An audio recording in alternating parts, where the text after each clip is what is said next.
They arrested her for trespassing on her own property, but when they found out who she really was, everything changed. If you enjoy stories where arrogance meets truth, make sure to like, comment, and subscribe for more powerful moral stories. The evening sun dipped low over Maple Ridge Estates, a quiet suburban neighborhood known for its gated perfection. Manicured lawns, sparkling driveways, and rules for everything.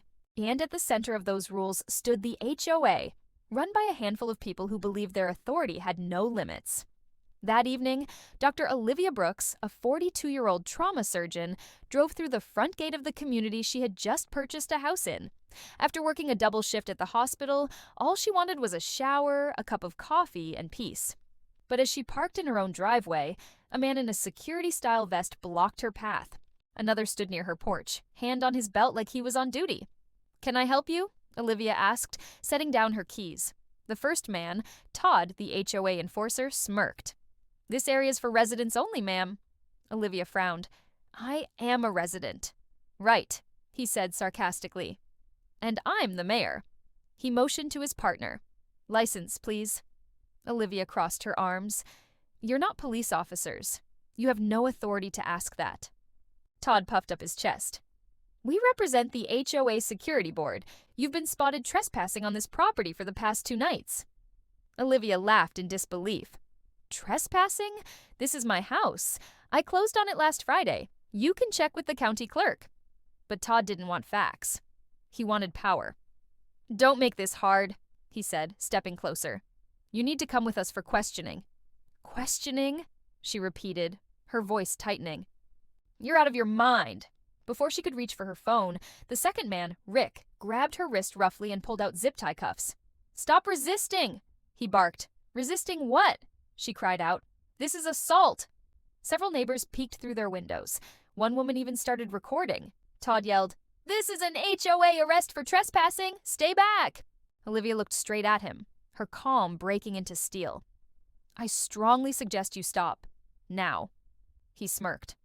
"Or what? You'll call your lawyer?" "No," she said quietly. "I'll call internal affairs." Todd frowned. "Internal what?" Just then, 2 black SUVs rolled up, their lights flashing white and blue. Real officers stepped out, badges glinting. The first officer walked up. "Dr. Brooks, are you okay?" The entire street froze. Todd's smirk vanished. "Wait, doctor?" The officer turned to him.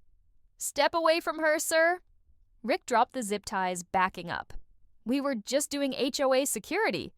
The officer's voice cut sharp. "You impersonated law enforcement. That's a felony." Olivia took a deep breath as the cuffs were removed.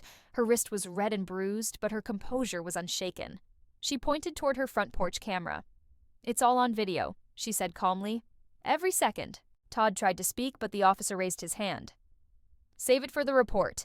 You 2 are under arrest for assault, false detainment, and impersonating officers." As the real cops read them their rights, the neighborhood gathered outside, whispering and filming. Olivia stood silently, her dark eyes reflecting the flashing lights. The same neighbors who once looked at her suspiciously now looked ashamed.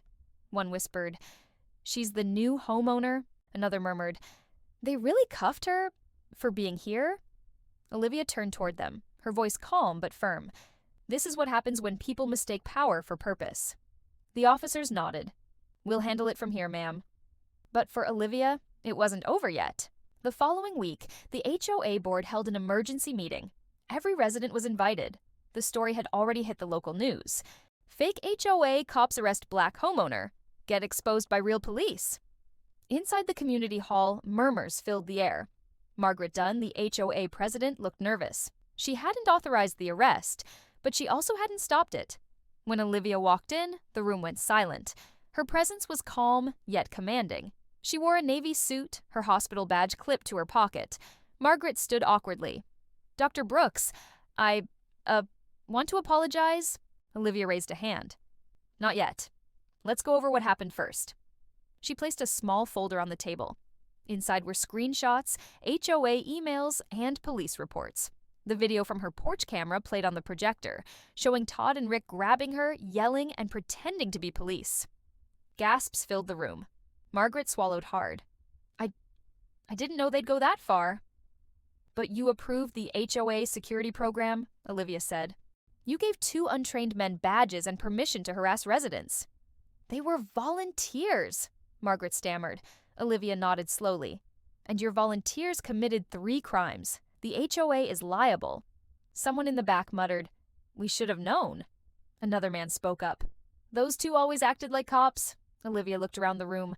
I didn't come here to humiliate anyone. I came here because this neighborhood deserves better leadership and better respect. Margaret's face burned red.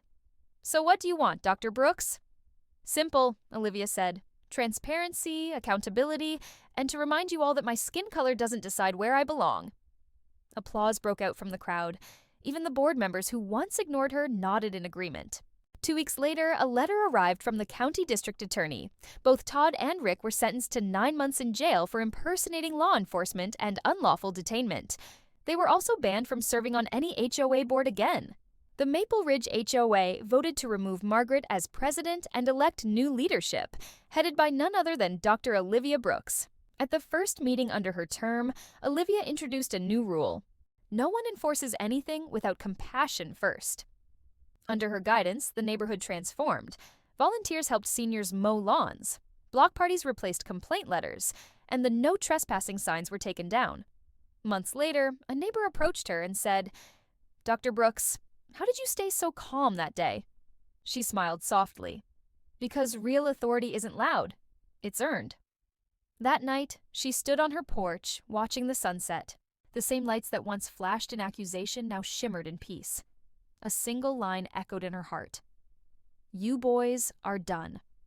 Not said in anger, but in quiet justice. Because sometimes, the most powerful thing you can do is stand still and let truth do the talking. If this story inspired you, please like the video, comment, "Real authority is earned," and subscribe for more powerful cinematic stories about truth, courage, and justice. Wishing you peace, dignity, and strength in your own story.